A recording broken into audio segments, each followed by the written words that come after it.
Hello, everyone. I have a new interview. It's here, number 56.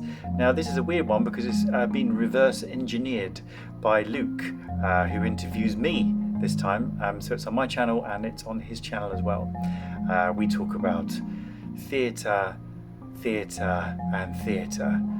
But more importantly, how you make it, how you get into it, and we also touch on my book as well. All right, I hope you enjoy. Thank you. And I really wanted to make the audience have a good night out. But what I really liked is the way you spoke about putting on shows and putting on your own shows. Is like, no, we're not treating this like this is a lesser product.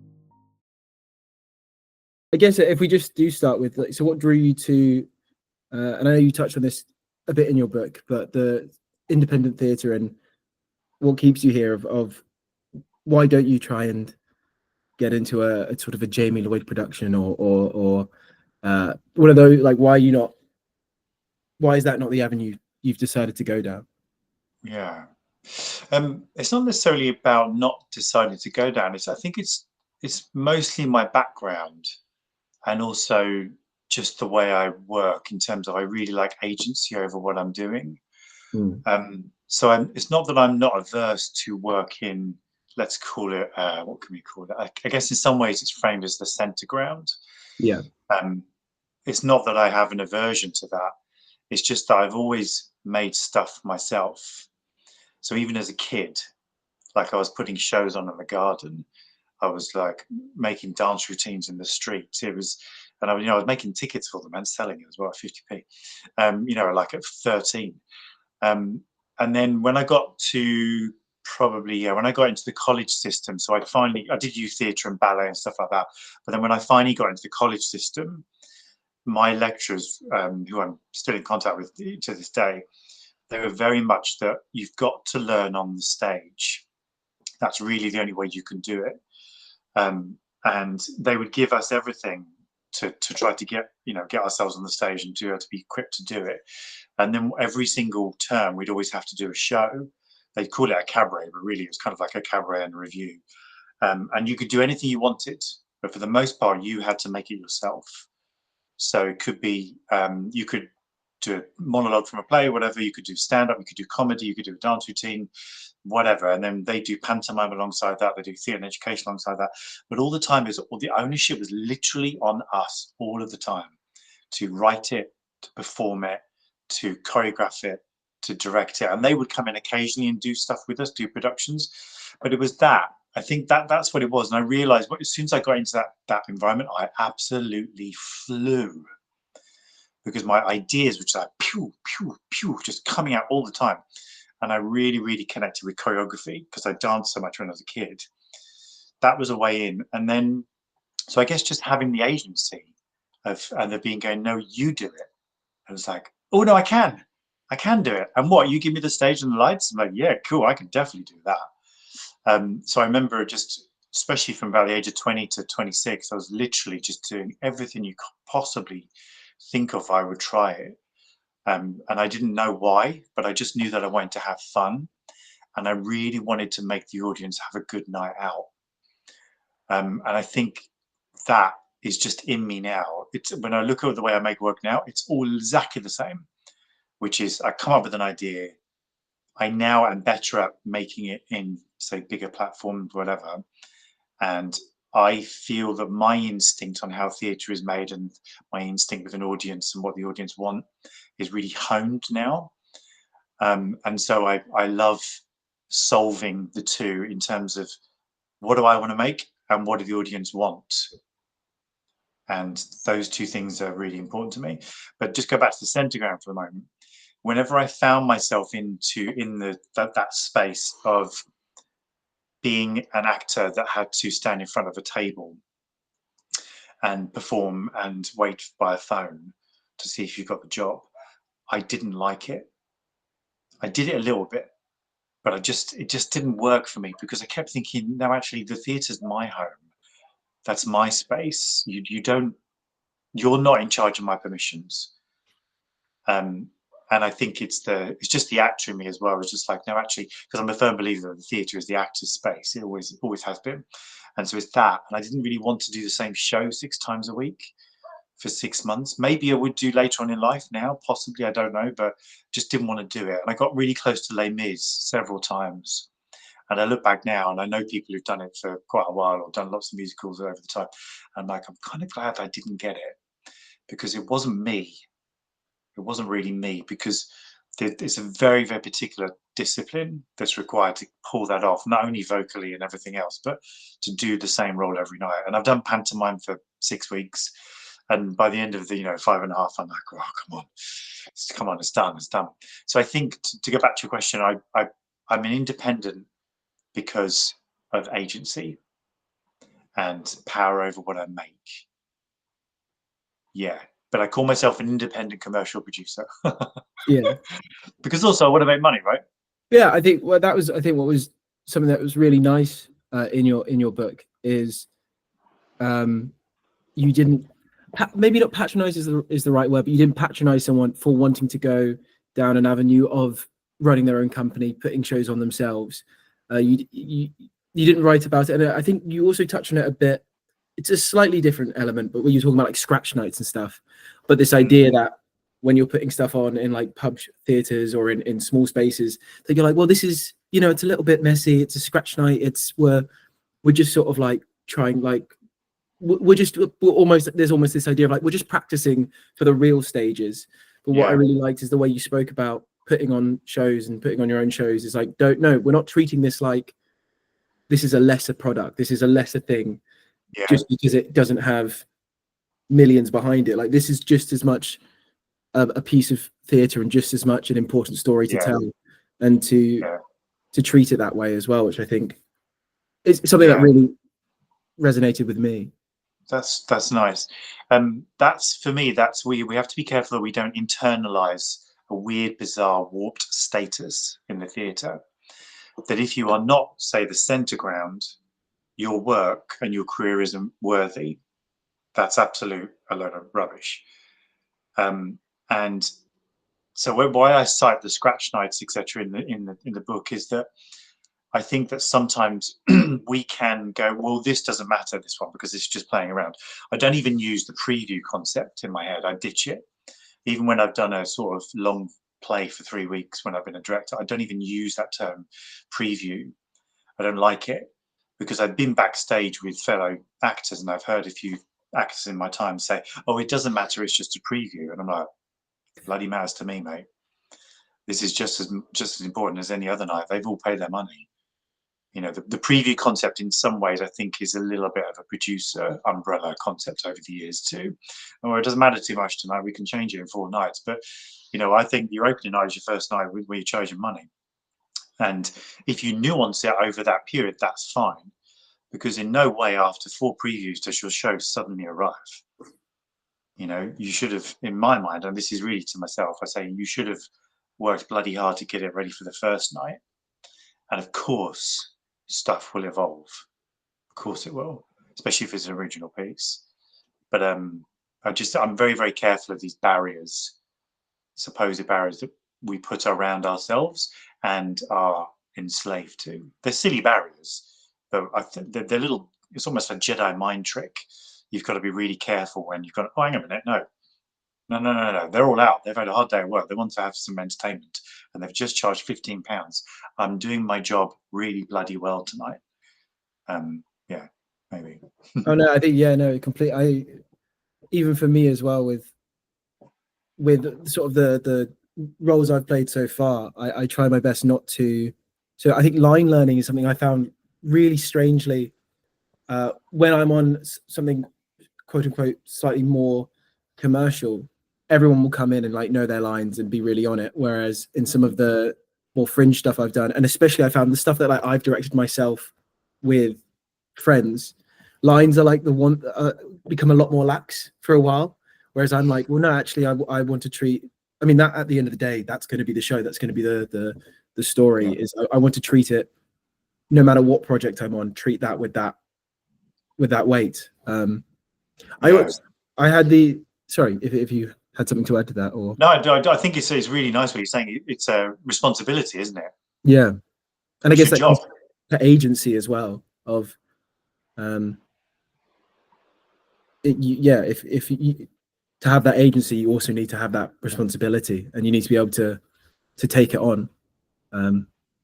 Yeah. I, I I just going to say, but when I teach in drama schools, I always use a coffee shop analogy, which seems to work, and it works again here, I think, because if the customer is paying for a coffee, they want coffee in the cup. You're not just going to give them a cup, right?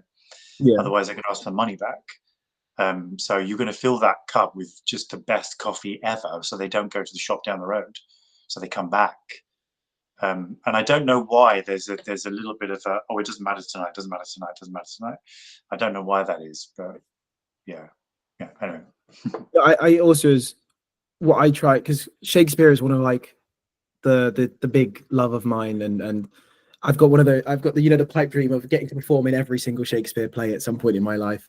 And what I found is really sort of enriching for me as an actor, regardless of like career wise, but more just as a sort of the sort of creative, is whenever I get the chance to say any lines of Shakespeare, treat them all with the same weight and the same sacredness. And that I've like even going as far back to like A level, we did Othello, and I got to, when we read through, I had a great teacher, Mr. Offen, who made sure whenever we studied a scene, we'd read the full scene. He'd cast the scene each day and would read the full scene through and before analyzing it. But he let me play Iago for the entire play. And like in my head, obviously when you in rehearsals and stuff, there's more collaboration, there's more exploration. But for all case and purposes, I got to play Iago for Right. 6 months, and like I found that that's such an exciting, enriching way to engage with stories and with characters, is just to I guess like take ownership of it again and be like, hey, at the end of the day, like I'm still getting to play in this field. I'm still getting to do say these wonderful words. Yeah. You're a wordsmith. Yeah. It is. I think I say that in the book, don't I? Actually, that's one of my thoughts. Actually, is wordsmiths. I think actors should be wordsmiths. I think you are naturally wordsmiths. You should be in love with words and what you can do with them. Yeah. Yeah, and and want to do them the best you can as well. I think Yeah. is because it always feels good it always feels good when you nail something. So and that Yeah. like you said, it takes work. It is hard work to make sure that you're in a place and you're ready for the first night you perform.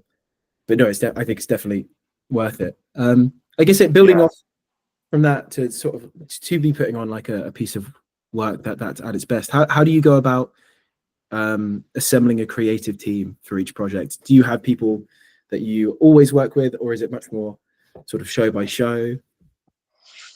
I don't know. It's a chicken and egg situation. Sometimes I come up with an idea that I want to do. So I've just started a new show, and it's inspired by the director David Lynch, who's one of my idols. And so I really wanted to make something in that space. And I thought, well, music is really, really key to David Lynch's, canon. And then my stage manager of my other show, he's a musician. And I was like, oh, this makes sense that actually David and I should make it together. And because David and I have worked together for years, this is the first time we've ever worked like this. And I was like, do you want to do it with me? I think this seems right. And he's like, oh, yeah, it does, doesn't it? You're like, okay, cool. And we've already started rehearsals. It's just like ideas are coming out everywhere, which is great. So that helps. I think if you've got a sort of creative chemistry with somebody, that's really, really useful. So a co-creative friend of mine, Sarah Louise Young, I've worked with several times over a period of 10 years. I think we've probably done 9 projects together altogether. And then 2 that have really lit up. And we have a good creative chemistry because we see things very similar. And yeah, so that those 2 partnerships work really well. And then I've worked with another friend of mine, Emma, a couple of times. So it's always about, what do I want to make? Where can that thing work? In what sort of context? In what sort of structure? Does it need to be with this particular person? My one-man show is literally just me by myself. I made the whole thing. I wrote it. I created the media. It was self-directed. I'd never self-directed before. Everything is me, producer, the lot. And I'd never done that before, but I was interested in doing it. and I'm glad to say it's doing really well. So it's that. And then there's another project that's bubbling away that I always wanted to make something that goes on stage that's supremely scary, not like jump scare, but something. And that's bubbling away. And I don't know how that project will come out. I will wait for the idea to come, and then I will say, right, that's on my own, or that's with so and so, that's with so and so, that with so and so. Who do I need to get the project on, or what do I need? Do I need a space? Do I need a theatre, etc.? And then with my new show, which is inspired by David Lynch, I know that that type of show won't work around the circuit I'm touring on now. So what I want to do with this, and we'll see if it happens, I want to make this show for film festivals. And I want to, once we've sort of made it and got the whole engine running, I'm going to pitch it to film festivals around the world, to producers who are doing a David Lynch festival or doing a film festival, independent film festival. And then I think that will work really well, because I think producers of those type of festivals go, oh yeah, live gig, 1 hour with a musician, yeah, let's bring it on. Rain dance, all of that, I want to pitch to those. So there is my producer brain going along in the background, because, and maybe we'll touch on this, but I don't ever make anything that hasn't got an audience. There's got to be an audience. And then how do I learn that? I've over the years, I've been out there and around, and I see what works and what's not working. And then hopefully you are also making something that you want to make inside of it, and you've got the best of both worlds. Hopefully, I don't know if that answers your question. I probably ran around the circle a little bit, but no, that was great. I think I'm also now just thinking as well, though, slight sidetrack, but like, do you have a favorite David Lynch project? Just because I'm also quite a big fan, but I have only just really started delving into David Lynch's work over the last year, so I'm a very new Lynch fan. But very, very. My way in was Twin Peaks, because I was 21, never seen anything like it. Absolutely blew my brain. But his music with Angelo Badalamenti, for sure. And now I've dug even deeper now, because I'm in research mode, and you just think the things that he did were just, there's something called Interview Project, if you've come across that. But he created a team, and they interviewed just people on the street. I think it's 150 interviews, and they're like 4 minutes long. This guy was really passionate about story, but music and art, and he had an animation series. He had a Netflix show where he spoke to a monkey for 20 minutes. Is it What Did Jack Do? I think it's called. Yeah. One of the greatest things of all time. Yeah, and I've just, you can't put a pin in him. That's what I like. Like, he just followed his nose. And ideas is what he said, ideas. And Twin Peaks, when you watch it the first time at 21 years old, you're like, what the hell is going on? But I can't stop watching this mill just sawing wood for 60 seconds. Don't know why. It's that. So yeah. So also as well, what I think is great about him, because I think I probably engaged with a lot of people inspired by or trying to copy David Lynch before watching David Lynch. But what's I think different about him than some of the people that copy him is you can just tell that he's not doing it to be weird or quirky. He's doing it because he's like, well, that's just what I want. I just want to do that. And it doesn't feel like it's performative, which makes it different from you see some of these other sort of Lynchian projects that have come. And some of them are great. I think there are some really great ones, but there's others where you're like, okay, you're trying to be weird here instead of it coming. Yeah, I don't think I mean, he was such an interesting man. Have you heard the whole like Woody Woodpecker story with him? No. I could look that up. there was like these 5 Woody Woodpecker plushie toys, I think at like a petrol station or something, or a gas station in America. And he was driving down the road and he stopped and he turned around and I think in his words, he saved them. And so there's this photo of him sat on the sofa with these Woody Woodpecker plushies sat around him. And then in that same interview, he's like, yeah, no, they're not in my life anymore. Things turned dark with them. Yeah, they're not here anymore. They're not in my life. And you're like, what a brain this man has. That rings a really vague bell. I think also David Lynch, although he never really gave away too much or explained what he was doing, I think he was also fooling with you occasionally as well, which is what I liked about him. Yeah, for sure. Yeah, I mean, I think is that he was very aware of who he was.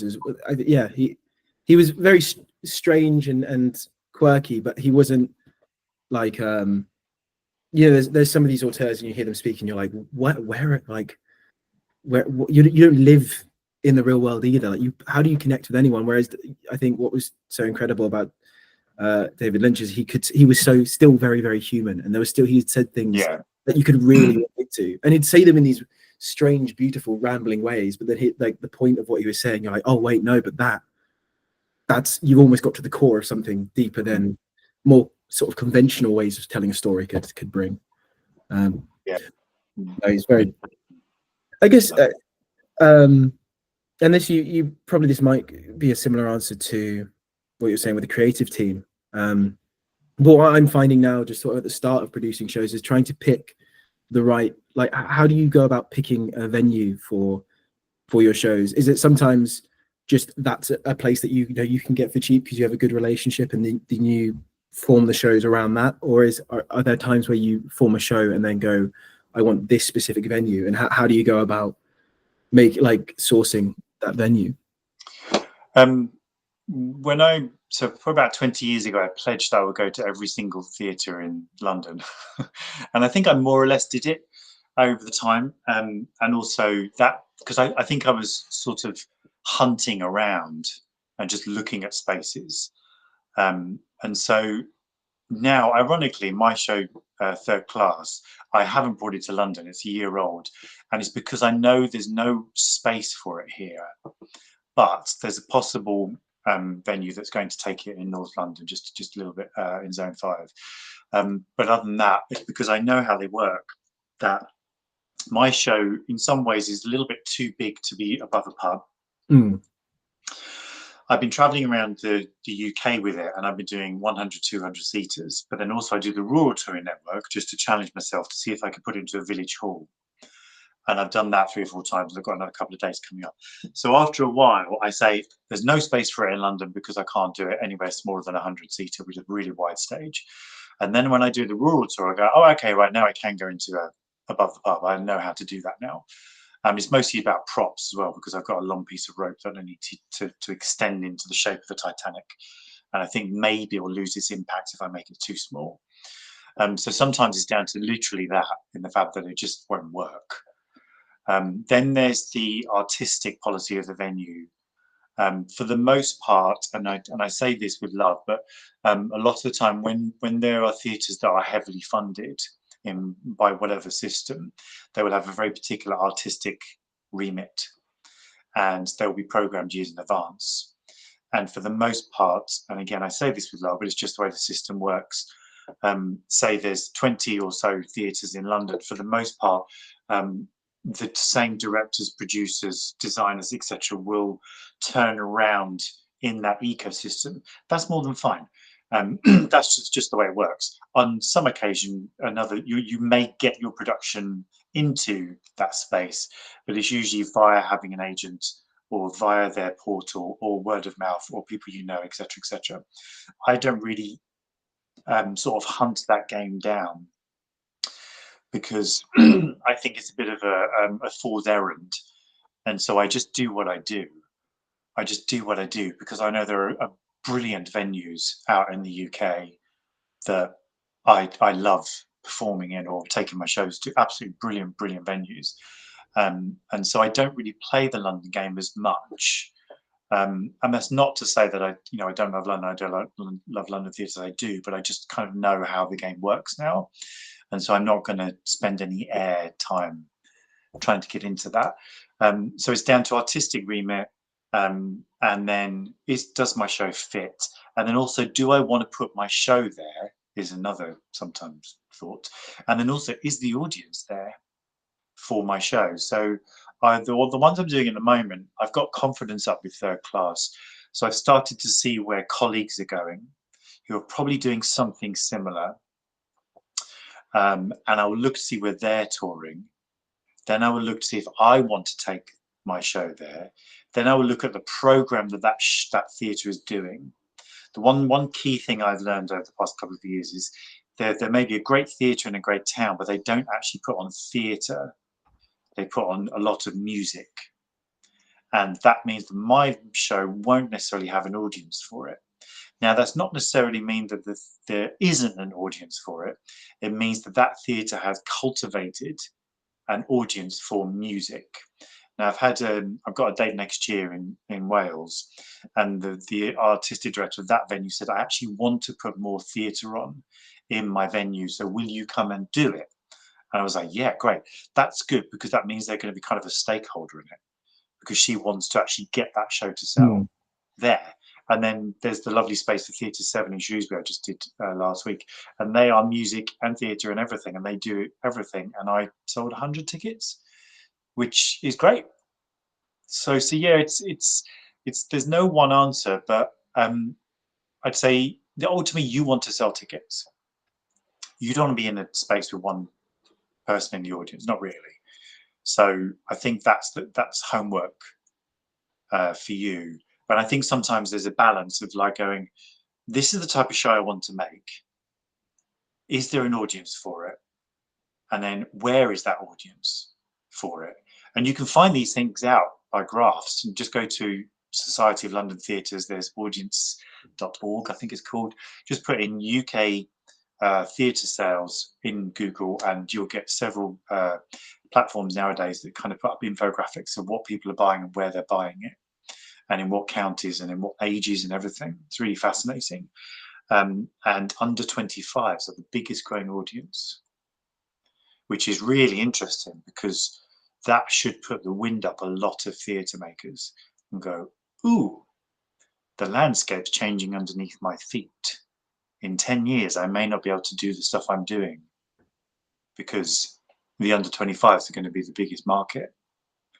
Although still the over 60s are the biggest spenders. And I would say my Titanic show, that's most certainly my audience, over 50s for sure. And then what I do, just going back to what I said earlier, is that because I've made something that I believe that my show is a 21st century take on a Edwardian drama, because it's a true story about a young man who was openly gay in Edwardian times and was on the Titanic, and he survived, and he went on the stage. And what they watch is a 21st century piece of theatre making, not a man getting up going, so I was born on blah, blah, blah, and an Edwardian jacket and just standing there sitting on a chair for an hour. It's not that. You know, they really are kept on their toes because they're watching a modern version of it. And that's what I mean when you please yourself and you please the audience. Because also I've given them a Titanic story they've never heard before, which is amazing. And I just put a Facebook post out about this because on Saturday I was in Bristol Tobacco Factory with it, and I didn't send a single poster or flyer, and I sold out. Wow.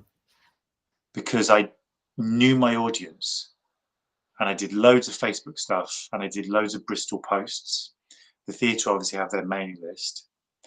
And then I contacted a LGBTQ plus journalist who then championed it and sold 65 seats. Yeah, sold out. Wow. Yeah, so I didn't know that was going to happen when I started making the show. I had a hunch, but you can't do anything but cross your fingers, right? Yeah. But I guess as well, what's very clear in that as well is it's like you say, like you want to sell tickets, and you're not just making theatre for the sake of it. You're making theatre that people like there is a market for and people want to see. And like even you saying like you're going and looking at graphs, and there is like that almost that business side of things, which maybe does seem a little bit scary is the wrong word, but you know, that kind of like, oh wait, no, this feels like this is numbers and but actually it's really worth doing, and at the end of the day can result in it doesn't mean you're just like locking yourself down or becoming why would you not, right? Yeah, why would you not? This is if this is your passion and you want to make it your job, going back to the coffee shop again, it's like if you're going to open that coffee shop on that street, you're going to look at every single person's coffee on that street. You're going to go and taste every single one before you open your shop, before you go to your bank manager and say, give me 80 grand, because you're going to have to show your stuff. And I think if you want to live a life in the theatre, you've got to do this. Yeah. You know, why would you not? It's your job. It's your business. And the unfortunate thing is that sometimes the English narrative, which is really weird, is to, well, when you're going to grow up and get a proper job. which is bizarre because we're one of the theatre leaders of the world. It's like we've got the biggest theatre culture ever, you know, and it's just, you know, in the Western world, and it's just so bizarre that we don't acknowledge it. And the fortunate thing is, I think sometimes as artists, we also internalize that. And the amount of times I've had to rage against the machine, including my parents, of saying, just back off, all right? Just leave me to it. I know what I'm doing. And you don't, mum and dad. Yes, you encouraged me when I was a teenager. You encouraged me when I was in my 20s, but I'm still in my 30s and I'm still doing it. So piss off. I know what I'm doing. This is my business. You don't tell my sister to get a real job. You know, you don't do that. You do that to me personally. Stop it. Right. Um, I think as well, because you are like, with all the research and everything, you are treating it like a business.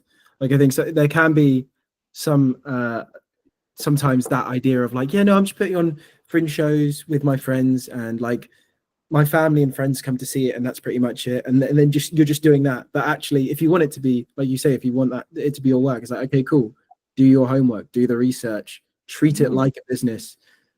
Businesses, when they sell things, don't just go, oh, I think I'll do this today. Like, they do the market research and everything, like, yeah, with the coffee shop thing.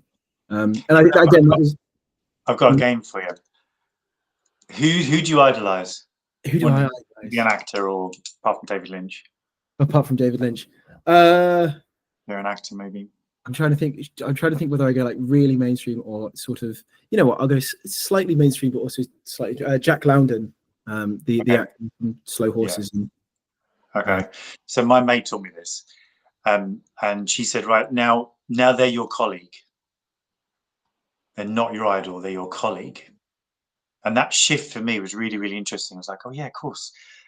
Everybody I meet who's in the trade is a colleague.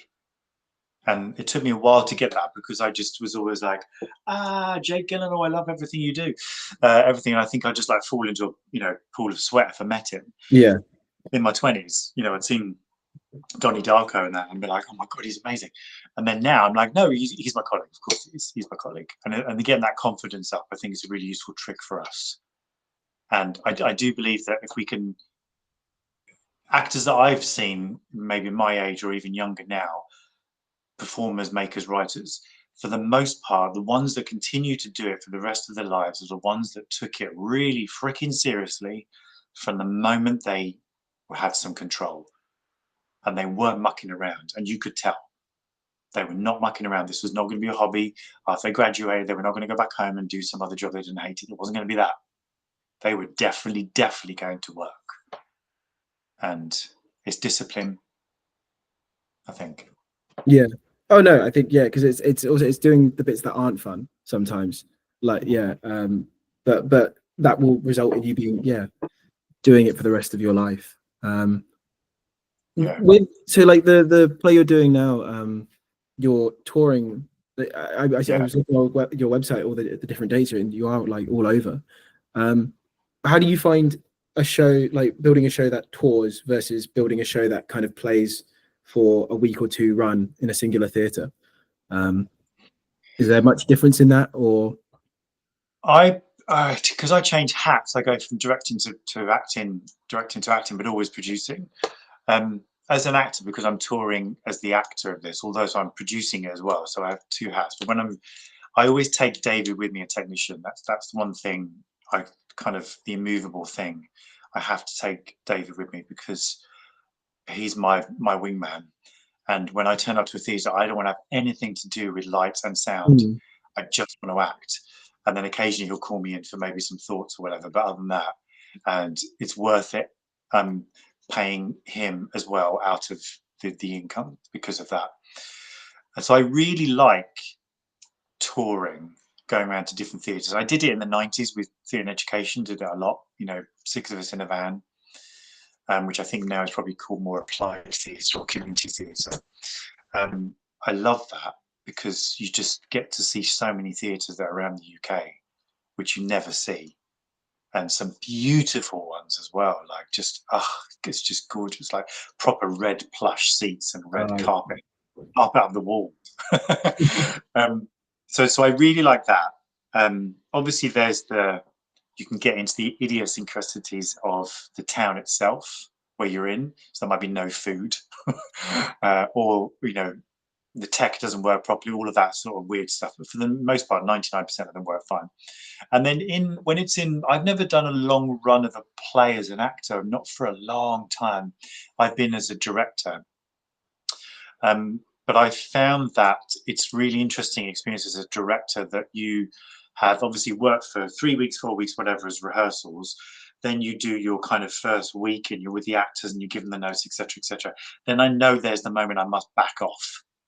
And I do not go back. And I tell the writer as well, if they're involved, to say, just back off. We're not going back for a whole week now. And then we'll maybe go back in for a week and then just do a bit of a notes. And I enjoy that. But I'm not the type of director that will keep on tweaking, because I'm an actor as well. I've definitely said to performers in the past, which I think freaks them out a little bit. I say to them, this is up to you now to sort this out. I've definitely sent a few emails and said to them, these are my minor notes. Other than that, a couple of things I think you need to sort out. I think you should take this now and run with it, because I think as an actor, I want that too. And I really believe that. And I think that it's trying to get rid of the subservient actor mindset and the fact that actually, what do you think? You're the person, you're the manager of the role, you're the wordsmith, not me. You're up there, not me. Sort it out. And a few actors have completely collapsed when I've had to go in and put the scaffolding back up. But a lot of the actors are like, oh yeah, crap, let's do this. And that's the type of actor really I think will thrive forever. Because there's no way on this earth that Daniel Craig is not going to have an opinion when he's being directed by somebody else. He really knows his stuff, and you will never ever tell Daniel Craig how to say a line. No way. He knows exactly what he's doing. He'll play around with the director or whatever, but it's just not going to happen. You can never tell Meryl Streep how to say a line. No. They're going to come out with opinions. So yeah, I've probably gone around the houses again to answer the question, but I think I love both spaces. Currently, I'm really enjoying going to different venues in different towns, and I love just going back to the friends and family thing. I love performing to people I don't know. Yeah, the best. I think that's what so I've for shows that I'm producing at the moment, they're all being like very short runs, like runs over the weekend, so almost comparable to like a drama school show, where it feels like by the time you finally cracked how to perform it, it's closed as well.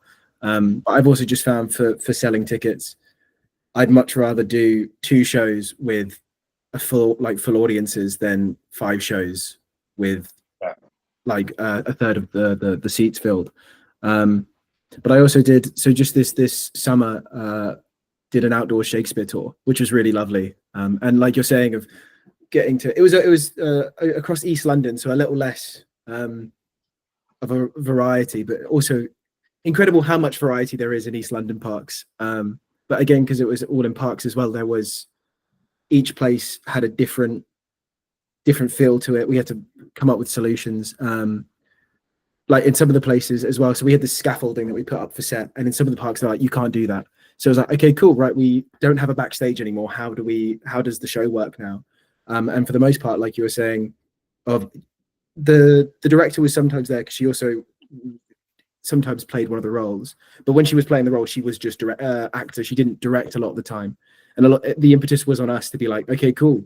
How do we make this work? And it really also, I think, built a sense of ownership of the play and our character roles. And I think when theatre isn't sort of nice and comfortable and it isn't all glamorous, you kind of need to feel like you have an ownership and a stake in the role and the play. Otherwise, I feel like you could sometimes just be like, what am I doing here? Like, why am I doing this if I don't care? Like, if I don't matter in this, or if this doesn't matter to me, why am I doing this other than money or whereas if it's something that you're it's almost not that you have to be allowed to care about it, but like if you're invited to be like, no, invited to come and get invested and invited to leave your mark on it.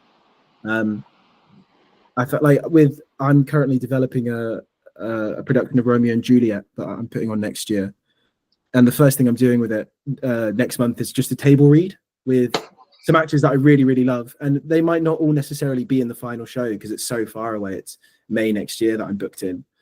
But what I'm hoping with doing this table read and then some research and development days is I'm going to get people emotionally invested, and also they're going to leave their mark on the play and the characters and how the script is developing as well. So it becomes something that it isn't just a contract, or it isn't just like a script that I feel like, cool, wonderful, you can come in and say these lines for me, but it's like, come in and play and build, and let's make something together. And as I can't necessarily offer you a 6-figure salary, but what I can offer you is the chance to get to engage and get to collaborate and get to leave your mark on a show. And you get, like, I feel like with because with all the shows that I've produced so far, I feel so honored and so grateful for anyone who spends any time on it and dedicated to it, that I want to make sure that they get something out of it as well. And I think that's something I think what I internalize is, I get, not subservient is the wrong word, I think, but I get very apologetic, and I'm like, I can't, like, I'm so sorry for offering this to you because it's just me and I'm so measly and I can't really offer anything. And I go, well, no, actually, if I think about it, I think like the shows I'm producing they're good and they're fun, and they're a chance, especially with the Shakespeare's, like that's a chance to play sometimes a big classical role, and remembering that my actors and my collaborators are also like they get something out of it as well. Like, it's not all they just are pouring themselves because out of their selflessness. Like, no, they're getting this experience too. They're getting this opportunity. And I found like when I've started, that's what I'm having to sort of like undo in my internalized self-consciousness is being like, no, I'm also offering something of value, and it might not be purely monetary value, but it is this experience, this show, the chance to explore and build this. Skin in the game, isn't it? You're offering skin in the game is collaboration. I think even when I'm in a paid framework, like I've been hired as a director, which is very rare. I tend to set up the system myself, but I'm definitely that ilk that everybody should be collaborating. But also, I said this the other day to a friend, I said, I think directing is still a dictatorship. I think it still has to be a little bit. Otherwise it becomes a little bit vague. For me anyway. I've always preferred the hierarchy. Like at drama school, we did a month of devising, which was, I found very, very difficult and rough because there was no hierarchy. Like, we were put into groups and there was like, cool, and now each week we devise something new. But because there was no director or there was no sort of person who was given the authority to like go, okay, cool, this is what we're going to do now, we'd spend 3 or 4 days just doing everything and thus nothing. And generally what would happen is on the final day, someone in the group we'd all just sort of collectively decide, okay, cool, you're quote unquote the director for this, because at the end of the day, we needed a finished product. We needed a story. We needed something of some kind. And when there was like 7 people all trying to lay the track down, the train could never drive because we'd always be swerving off in different directions. Which is the birth of the director, isn't it? That's exactly what it was. The directing role was birthed from the actor, an actor to step outside of the company to look at what's happening. And although the kind of democratic way of making theatre, I get that, but I don't see any evidence in the real world where most companies are sort of collaborative and no one's the director. The market shows you that most productions always have a director, for the most part, or at least somebody who's directed at some point to come in and say some stuff. I think it's very, very rare you get a theatre company without a director that also is producing really good theatre. That's the caveat. It's whether it works. But who knows what the evidence is. How have you found, so you said because I've done every show that I've directed so far, I've also been in. So I've done quite a bit of self-directing now. How you said, is this the Third Class is your first time self-directing. How have you found that? Is that really, really liberating, because of doing so many years making small cast shows. When I was younger, I could always visualize stuff on stage. I remember I read a screenplay once, and I was reading and I could see everything on stage, how I could make the screenplay onto the stage. And then it's the same with choreography. Whenever I'd hear music, I'd see moves, whatever. And so I think that visualization is what is at the core of my directing skill. And so with Third Class, I could see stuff. I knew I wanted to use a massive piece of rope in the whole show. And I went and found, I used to go and practice in the park with this rope. What could I do with a piece of rope? And because of my choreographic eye, I just would go, right, that makes that shape. I can move there, I can move there, I can move there.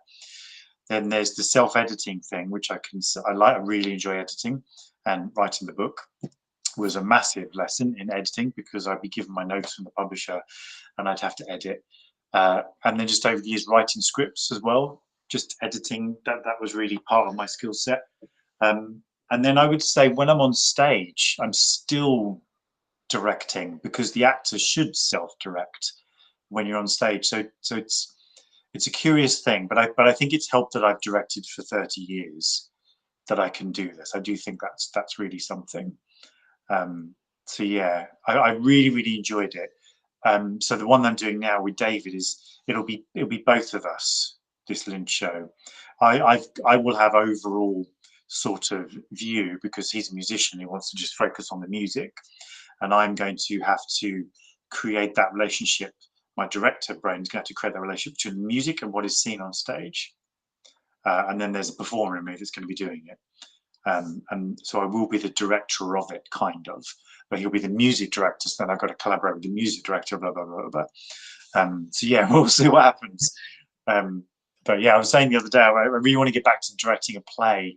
I haven't directed a play for quite a while, you know, with 6 actors. It's time for me just to go back into the dark. Yeah. I'm looking forward to that, with somebody's text has been published for 10 years or whatever. I'm really looking forward to that happening one day. Being able to, after opening night, being like, cool, wonderful, I can just... Yeah, I'll see you in the park. Yeah. But then you come down for their pub drink, you're like, I'm already 3 pints in. So it's yeah. I was going to offer some books up if anybody's watching this, just to which relate to my book and our conversation. So if you haven't read it, you should always read True and False by David Mamet. Especially if you're an actor, you must read this book, because he kind of takes down a lot of the sort of hierarchies that are built around the actor. This one by Stephen Jeffries, who's no longer with us, unfortunately, but playwriting, just it's one of those books where you just go, oh yeah, God, yeah. I mean, I've been watching plays all my life, but I only found this book about 3 years ago, and it was so clean and so clear. Yeah, it's the first time I'd gone, oh yeah, it's kind of what it's all about. And then this one's useful. There's no cover to it, but it's called Misdirecting the Play, by Terry McCabe. And I think that's really useful for writers and directors. It talks about the relationship between the director, the actor, and the playwright, and who's in charge and when. Nice. I think, yeah. And so I know some of those are listed in the thoughts as well, aren't they? Yeah. That just made me thought of. I know a book that I found really useful and kind of like you were saying with the second book there, How Plays Work by David Edgar, which I know it's quite funny because with the echo chamber of so at my drama school there'd be the books that everyone read. So in my head it's like, oh well, these are the given books that everyone's read, and then you realize every drama school and even every year have their books. But that was one of those ones that everyone in my year sort of read. So it was one of our sort of Bibles. But it's so interesting hearing more. Like there's always more books to read, and even on the same subject, but they'll come from such different angles. That I think to add to this, because when I do script consultancies, one thing I say to the writers, there's a difference, and you have to interpret yourself. There's a difference between theatre writing and cinematic writing. There is really a difference. And arguably a lot of productions that are on the stage today are actually writing in a cinematic way. And the shows are presented in a cinematic way. You can just listen to the sound design of a lot of shows these days and like, this is a film. It should really be on cinema, on the screen, or it's even a radio play. There's such a difference between the dialogue, and I can't always square it properly. But I think that you just remember, whatever you write and whatever you make, you are in a room with 300 other people, and they are literally in the palm of your hand. They're not on a couch with, you know, a bag of donuts. They're in the room with you. And I think if you can think about that when you're typing your lines, I think sometimes that can anchor you better. Just trying to keep our conversation into the actual skills of theatre making, is that there's something about the actors on the stage and every single line that comes out of their mouth, the audience are like, that. And I think as a writer and as an actor, if you realize that responsibility is literally in your hand, it will terrify you first, and then hopefully hone the way you write or the way you deliver a line. And there's a game going on in the room as well, because the audience know this isn't bloody real. They know. The age-old adage is that if an actor goes onto the stage and says, "Good evening, I'm a tree," the audience go, "Okay, cool, go. I've paid you money, entertain me." And it's that literal. That there's something about that weird, crisp energy that's just out there in the theatre space, which is just bizarre. And I remember a show that really got me once. It was called Shock-Headed Peter, which is a kind of a steampunk musical, probably about 20 years old now.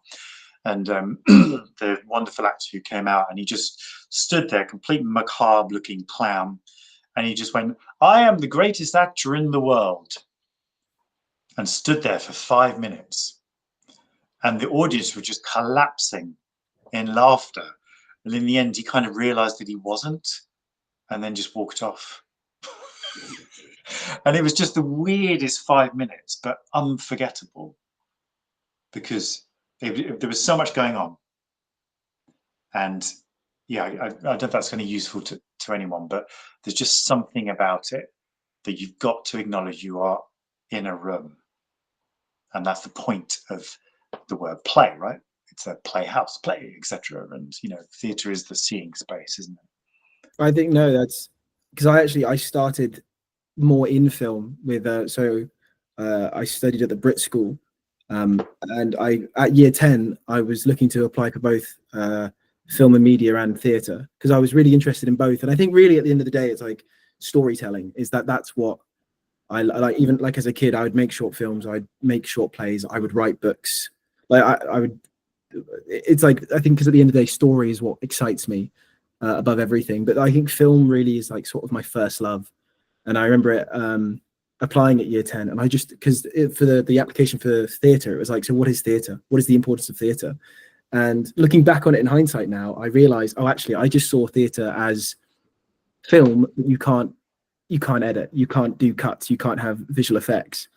And then I got very, very lucky that when I did drama GCSE at Brit, I had a wonderful teacher, William Renison, who kind of basically unlocked a lot of what you were saying about, of like, it's not film, but the wonderful thing about theatre is you're in the room there, and you can do something like walk on stage and say, "I am a tree," and we all go, "Cool, yeah, this is what we're doing." And because I think because my natural inclination sometimes is film still, even to this, like when I watch a theatre show, I think in a similar way that you were saying, like when you read a screenplay, you see it on stage, or when you hear music, you see the choreography.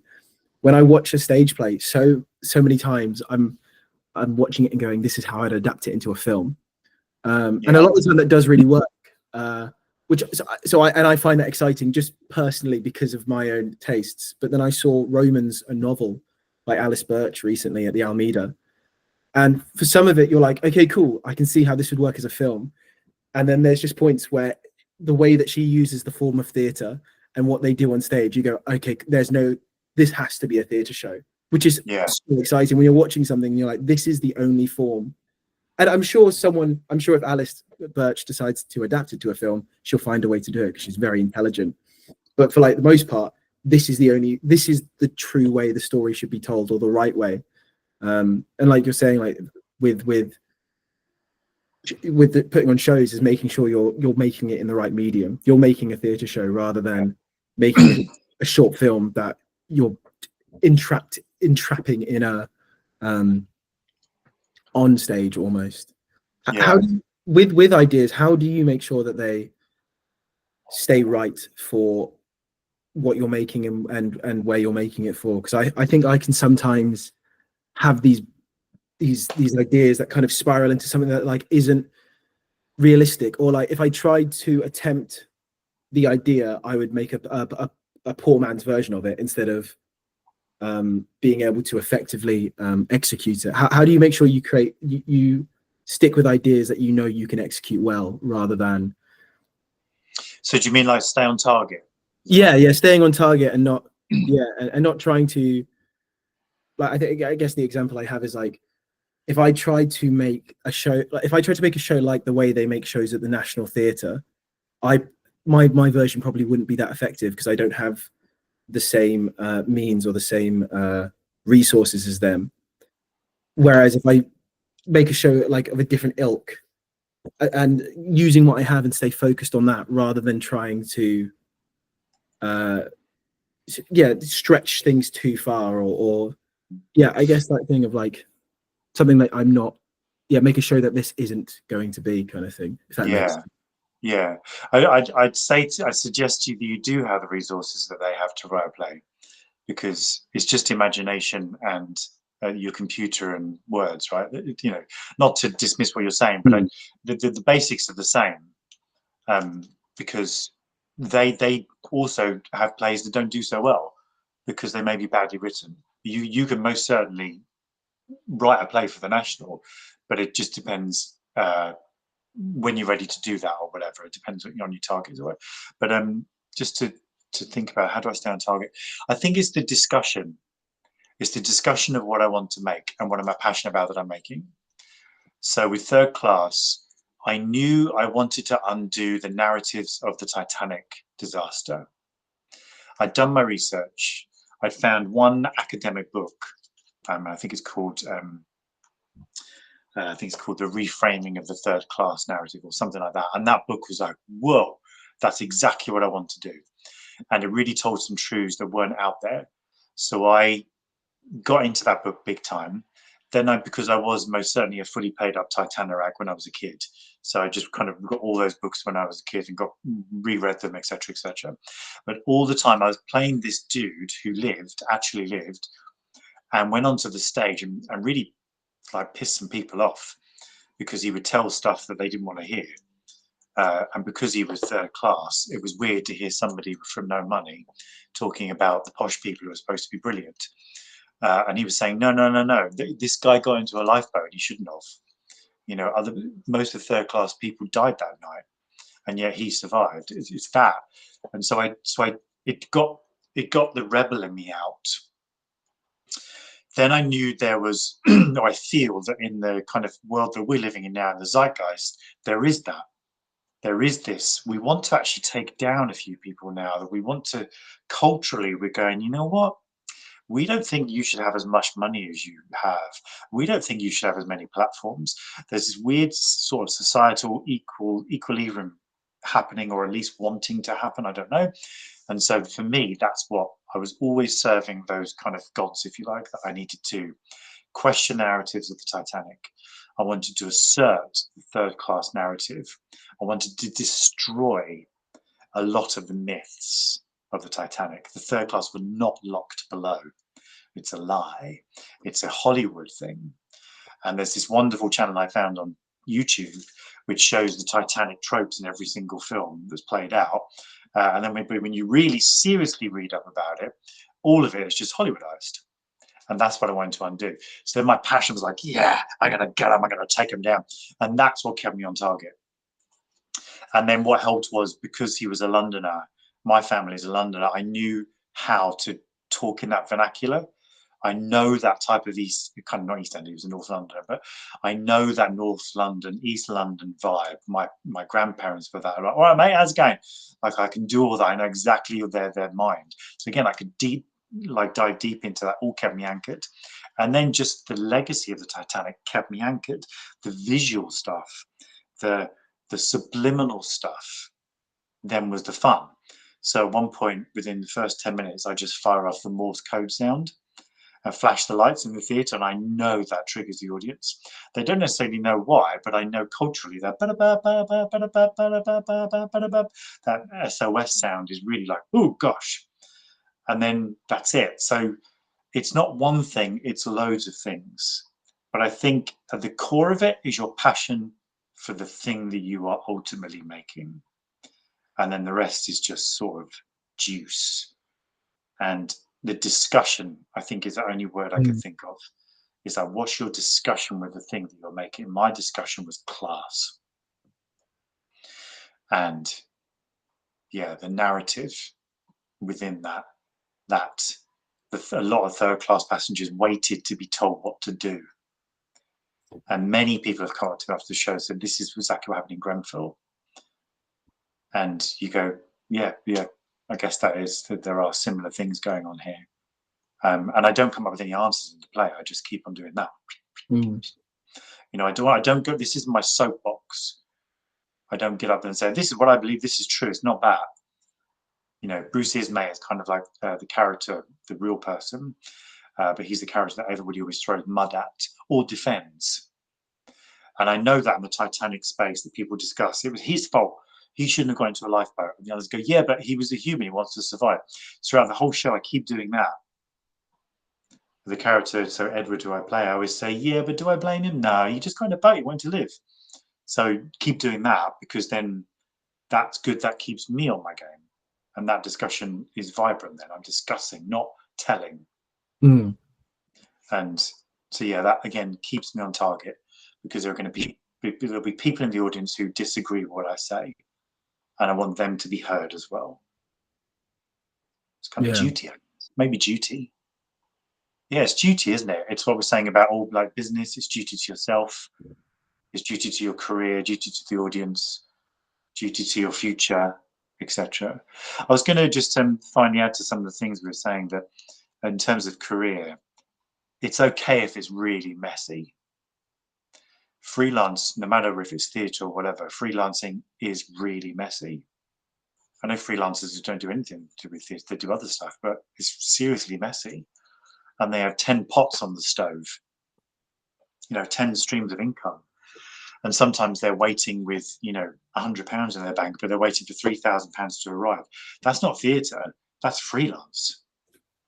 And I think we can sometimes, again, maybe internalize this thought of there's no money in the arts. It's like, that's just a load of bull. It's a load of bull. There's tons of money out there. What you've got to do is you've got to find where it is, because it is out there. And we all know the narrative. The arts brings in much more than football to the economy. And I tell students this, and they don't believe me. And I have to put it up on the stats and show them. And I show them the stats, and more people, there's 10 years ago, there was more people go to see shows in the West End than go to Premier League football. And again, this student went way off the mark. Her reply was hilarious. She went F off right in the middle of the lecture. So I put it up and I said to her, it's an unfair comparison. I said, because West End shows are on every single night at 7:30 in the West End with thousands, hundreds of thousands of people coming to see it. Premier League football isn't. And so it's an unfair comparison, but I give you the comparison because we presume Premier League football is big, huge, everywhere, because it's on every single pub. This is talking about in-person live attendance to theatre, West End theatres, absolutely why Premier League football off the board. And again, they're not comparable because they're different trades, but what I do it for is because of the way we receive the arts. We believe there's no money in it. Of course there is. You just have to learn how to find it. And also, don't do one show, do 5 shows. And it takes a while. You know, we've like, I've got 2 shows finishing this year, and I'm like, quick, I've got to replace them. You know, I've replaced one, but I've got to replace another one, which is the one I'm doing now. Then I'm probably going to do another one to replace that. So I think if you're going to really go my way, which is super independent, you've got to have 5 shows out there really and that will take you a while to get that. Some of them you can be in, some of them you can direct, some of them you can co-write, whatever you want to do, but just get 5 shows, not 1. Yeah. But you may luck out. You may luck out and write something that everybody wants. But at the same time, that'll only have a shelf life of maybe 2 or 3 years. You may get a television deal out of it, great. You still got to have some other stuff that's bubbling on. Yeah. And that's not specific. That's freelance. If you're a plumber, you've got to have 15 jobs, not 1. Yeah. No, that's a really nice way of putting it as well. Again, coming back to treating this like a career, not a hobby. And I think that's also a sentiment that you say in the book as well is yeah, if you in any other freelancer job, you don't the freelancers don't only have one freelance thing they do for a bit and then we'll just wait a bit until something else comes along. They're constantly working on things and spinning all those plates and all those hobs. And it gets better. I completely agree. When you're first starting out, it's terrifying. I did say to this lad, he came to a workshop of mine in Rose Bruford a couple of years ago, and bizarrely I found myself there. I'm working there at the moment. I've got a project coming up, and I did a couple of producing workshops with this lad, and I saw him just as he graduated. I think he was coming back to Bruford for a reason. And he looked a bit down. I was like, "You right?" He said, "Yeah." He says, "I'm right. I've just found a bit, I've graduated. I'm a bit like," and I said to him, "Seriously, don't worry about it." I said, "If you get lost, don't worry. I worked in retail for a year. I worked at Madame Tussauds for a year and a half. It's okay, and that's just the way it is. Because ultimately, you're it's called paying the piper. I think it depends on what your background is. And if you don't come from much, like money-wise, well, you're going to have to hustle your way through stuff. Because ultimately, I've had to do that because if I didn't have the theatre, I'd be dead. I'd be what? No way. It doesn't matter if I got lost for 2 years. But I was always like, I'm coming back. Or even if I hadn't thought about it, I was like, started to come back. I was like, oh my God, I haven't been in a room with an actor for 2 years. What am I doing? What am I doing? What am I doing? I've got to do it again. I've got to, all right, we do the Brighton Fringe. Great, done.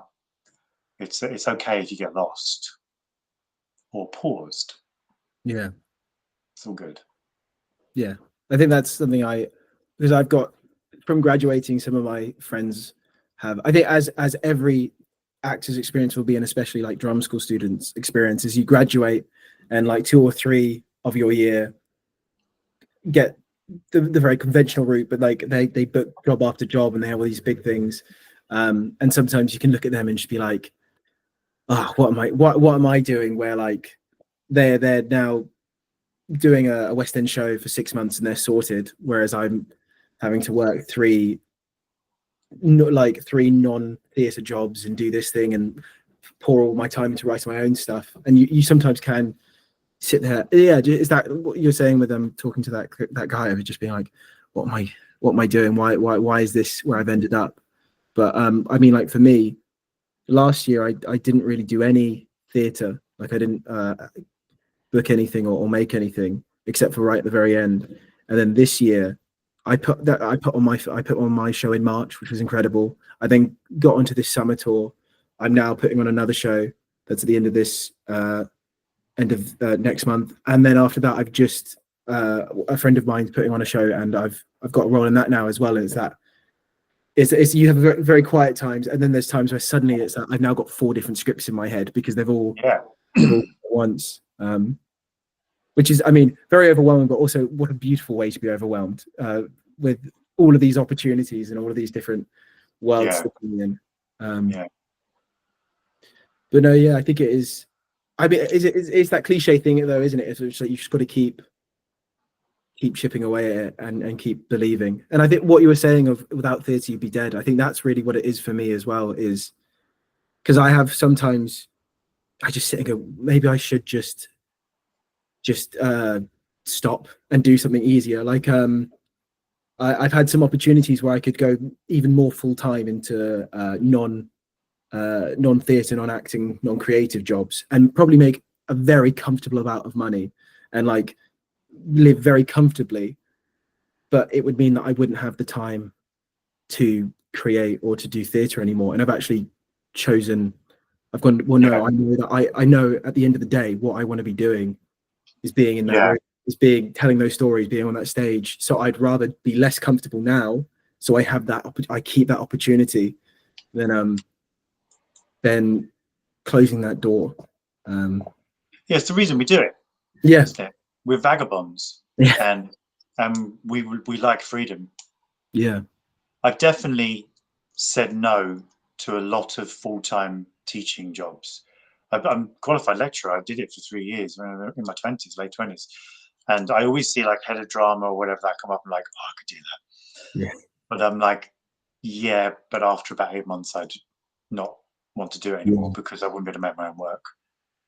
I love teaching, I really do, but I prefer just to drop in and drop out, as it were. Yeah, it's just messy, and it's not, again, it's not theatre specific, but there is an element of guts, and I think now when I look at my age and my peers who've been doing it, we're all in our 40s and 50s.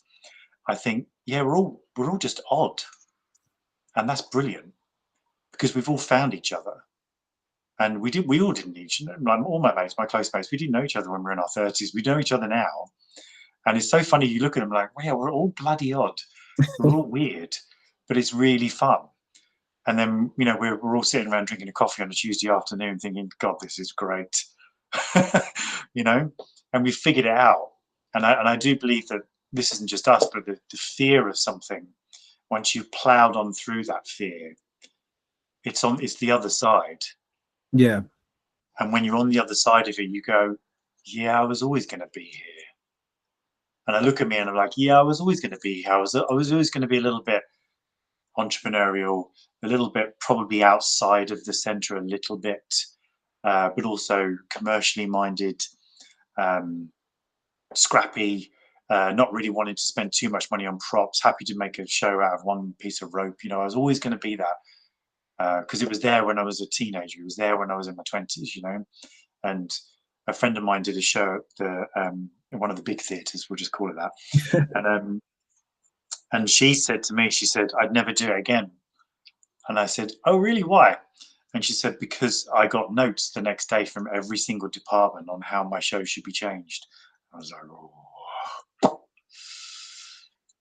And I thought, yeah, that's if I was to go into a bigger ecosystem, I'd have to really think about how I would fare in it, because I like to, you know, I like to see stuff on the stage that I see in my head, and mm, you know, not to say that every theatre's that, but they wouldn't go back there, which was the yeah. real shame. No, Anyway, I mean that's what we do. Like for all the big Hollywood movies now that all look the same and have these things. At the same time, I do think sometimes we give the directors a lot of flack, but then you go, yeah, no, but they're not just directing a movie. They're directing a movie with like 17 people all adjusting their notes every day. yeah, So the fact that they get anything out, sometimes I'm like, you know what, good on you. Good on you that you just yeah, do that. yeah. Uh, no, yeah, Cool. Should we that's cut to our last question? We had a question, didn't we, yeah. about favourite plays, wasn't it? Sorry, which the We were going to talk about our favourite plays. oh yeah, yeah. Just what some product. I just thought I think it's sometimes I learn the most about a theatre maker or somebody from what they've enjoyed. Yeah. So yeah, is there any productions that you've seen recently or just at any time that you've really loved? I haven't seen as many in the past year now because I've been touring, but Yeah, I've always cited two plays I saw in the same week. I can't remember, this is quite a while ago, but it's worth people checking them out, because I saw them in the same week. And you know, when you've watched so much theatre, you go, oh God, I want to see some really good theatre, but I keep on watching not very good theatre. yeah, yeah. And I watched them both the same week, and it was freaking like such an injection in my arm. It was amazing. So there was one called Violence and Son, and it was at the Royal Court, and it was by Gary Owen. I quickly Oh, researched. I love Gary Owen. He's such an incredible writer. Right, so look at Violence and Son if you don't know it.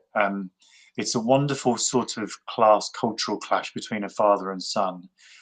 So I won't ruin it by telling you this, but ultimately a boy's mother passes away and he's put with the estranged father, and they completely come from different sides of the UK in terms of everything. And the boy is educated educated, inverted commas, but he's really freaking smart. And the dad has had a much more challenging upbringing, and it's how they have to become parent and child. It's fascinating, really, really. And I was sat there, and it was, again, I can't ruin it, but the ending of the last 20 minutes, there were a bunch of students in watching it, and they literally screamed and stood up on this one line because it was just perfect. And again, I can't ruin it, but I recommend people to read that. And then there's a play called Kill Me Now by Brad Fraser.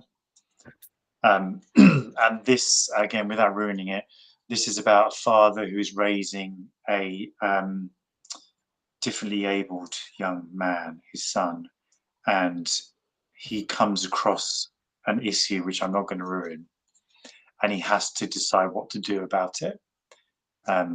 Yeah, that's all I'm going to say, because I could ruin it if not. But it's one of those 2-hour plays where nobody breathed in the audience because the dilemma was so like, oh! And yeah, I hope that play gets put out there again because it's amazing. Yeah. I mean, amazing as well. You got those both in the same week. Like that must have been. Oh God, I had to go home every week. What about you? Well, actually, one that I wasn't thinking about, but now I really vividly remember is another Gary Owen play called Killology, which I actually as well.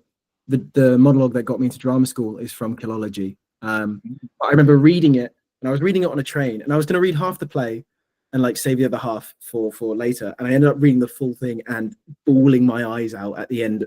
It was another one of those ones where I think Gary Owen is just incredible at endings, and I like finished the play and just had to sit for like 20 minutes and just process what had happened. And then I was lucky enough to, when my school went to the National Drama Student Festival, they were putting on Killology. So I was so excited. It was my favorite play script at that age, and I was bringing it up to all my friends. We go and I sit front row because I want to be there. I want to see it. And it's Gary Owen, so it's a heavy play. It is a nasty play. Some awful thing. Well, nothing awful happens on stage because it's three guys just monologuing. Sometimes there's duologues, and at the interval, almost every one of my class left because they couldn't handle it, and they were like, "This is too much. This is disgusting." And the thing is, the second act sort of reframes so much stuff, and it's like it's one of those places where you need the second act because otherwise you're like, why have we done this? But I think it also kind of showed me that like I was like, oh, I'm a little, like you were saying, I'm a bit weird, I'm a bit different, where like that's what I loved about it, is the fact that it was really confronting and it made you feel a bit sick. And like when I got back, so I won't spoil too much, but it's about a guy who develops a video game, which is you get points for torturing people. That's what the game's about. And it's about this working class father and son and just what they go through. And there's a moment right near the start of the play about a dog and something that happens to a dog. And it's described in such excruciating detail.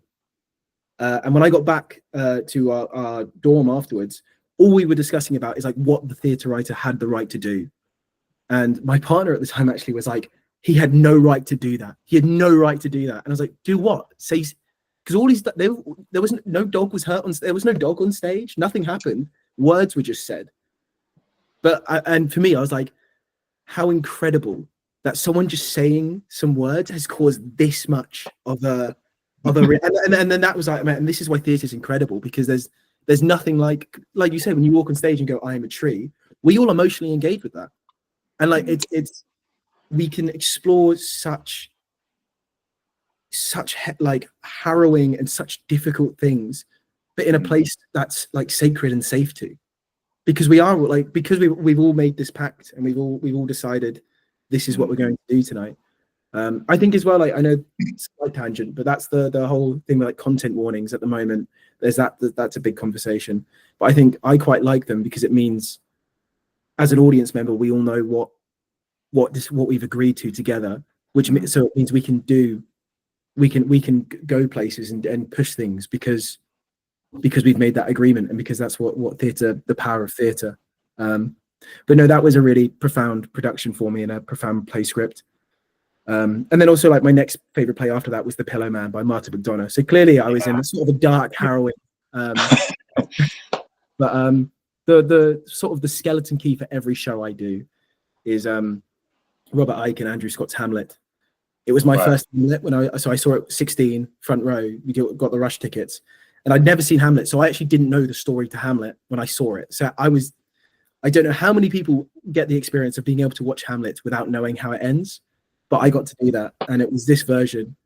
And the more I so Hamlet's, I mean, I think I'm literally wearing a Hamlet jumper now, but I realized how much they changed the play, and they were still so respectful of it, but they modernized some words, they swapped scenes around, they cut stuff out, they put stuff from the first folio back in. Like they treated it like a modern play. Like they didn't direct it like we're doing Hamlet now, and it's the classic and this is how it's done. They went, no, let's play with the script. I think even they removed all of the punctuation and capitalizations from the script so they could just be the words. And I think that ethos has really played into what I love doing. And I think what I really love doing at the moment, especially, is sort of what naturally is what Default Theatre's ethos has become, which that's the company I run, is we taking classic stories or short, stories that are in the public domain, or we know, and doing them in new ways. So with the Romeo and Juliet I'm doing at the moment, so probably about 85% of the script is Romeo and Juliet, but the other 15% are lines from other Shakespeares that I've used to form new scenes or new moments. And I think all of that stems back to that production of Hamlet. I want to say in 2015 or 2016, but that was quite eye-opening to me. Yeah. You should definitely read that. Kill Me Now. I think you're gonna like that. Yeah. No, it's both of them. I think Violence and Sun is ringing a bell, but I think I read it right after Killology, so in my head, Killology is the one that is really stuck. But I did go through a big Gary Owen phase as well. I just realized before we wrap, I should actually actually show the book, that because you very kindly read the book, and here, isn't it? I've got it somewhere. Got it. Have you got it? Yeah, earlier. Because that's how you reached out to me originally, wasn't it? That's amazing. Thank you. I mean, as well, kind of talking on what you were saying of guts and stuff. This here has been an incredible experience, and also almost quite affirming for me, in the sense of just reaching out to people and doing things, and I guess backing myself as well, of that thing of sending you an email, because the worst that will happen is you just wouldn't reply, and that's okay. And the best that's happened is this, and I've learned so much, and that wouldn't have happened unless I gone, screw it, I'll send an email, I'll try something. So thank you so much as well for replying. I think it's it's down to my young years as well, that I knew I wanted to be in that space, but I didn't know how to get there. And I'm from Clacton, which is just definitely not that type of place where you work in the theatre. Yeah. And I thought, if you didn't know any Shakespeare, you wouldn't get in. I thought I had to be an expert at Shakespeare to do it. So I was, terrified by the theatre, for sure. But my spirit was taking me there anyway. And I think I could have done with a little bit more clearer talk, which is why the book. Yeah, I mean, the books, I think I even said to you, that's what's lovely about the book, is there's a lot of more sort of conceptual thoughts in it, but a lot of them are very much just sort of brass tacks. This is what you should do. This is what you're going to face. And I'm planning to read through it again, and that this time with a highlighter and. Good. Things. Yeah, it's, I definitely pinch myself when I see it in a bookshop at the Royal Court. So, wow, do they know my book is in here? You just go subtly sign one or two of them. Thank you so much for taking the time today to talk with me and to talk about some of the thoughts from your book and some of thoughts from your experiences and career. Thank you very much. That's right. No, you're welcome. Thank you so much as well for talking. Theatre!